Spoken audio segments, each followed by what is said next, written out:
আসসালামু আলাইকুম প্রিয় দর্শক, আশা করি আপনারা সবাই ভালো আছেন। আজকে রসুই রেসিপিতে থাকছে চিংড়ি মাছ দিয়ে করলা ভাজি। আর এই রেসিপিটা আমার মা যেভাবে রান্না করে ঠিক সেই স্টাইলে আমি রান্নাটা করে দেখাবো। আশা করি আপনাদের খুব ভালো লাগবে। তাহলে চলুন আমরা রেসিপিটা দেখে নিচ্ছি। শুরুতেই আমি একটা পাতিলে চিংড়ি মাছগুলোকে নিয়ে নিচ্ছি। আমি এখানে 700 গ্রাম মতো চিংড়ি মাছ নিয়েছি। এখন আমি এখানে দিয়ে দিচ্ছি করলাগুলো। তো তার আগে আমি করলাগুলোকে একটু দেখাই আপনাদের। দেখুন, আমি এখানে 700 গ্রাম করলা নিয়েছিলাম, যেটা ছোট করলা, আমরা উস্তাও বলে থাকি।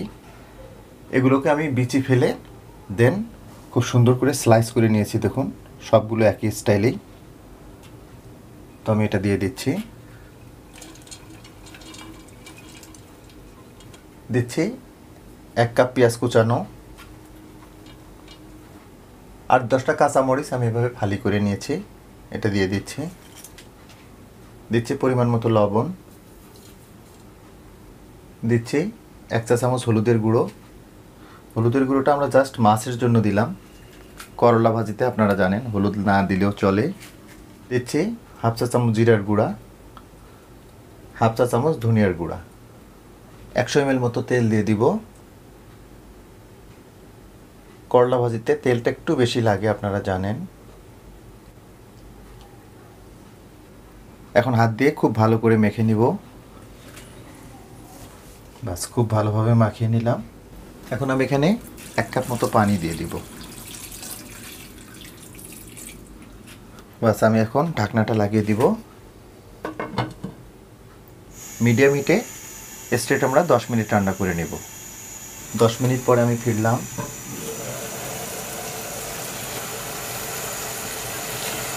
অল্প করে একটু নেড়ে দিব।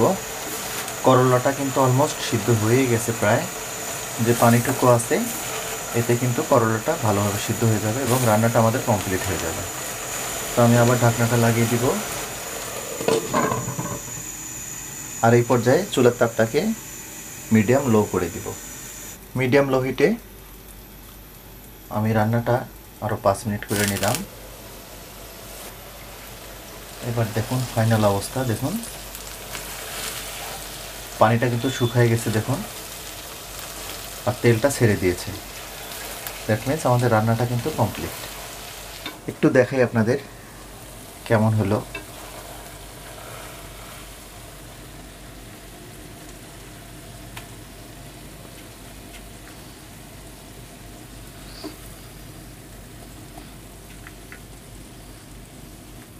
আমি এটা শুধু করলা দিয়ে করলাম। আপনারা চাইলে এখানে একটু আলু দিতে পারেন, কোনো সমস্যা নেই।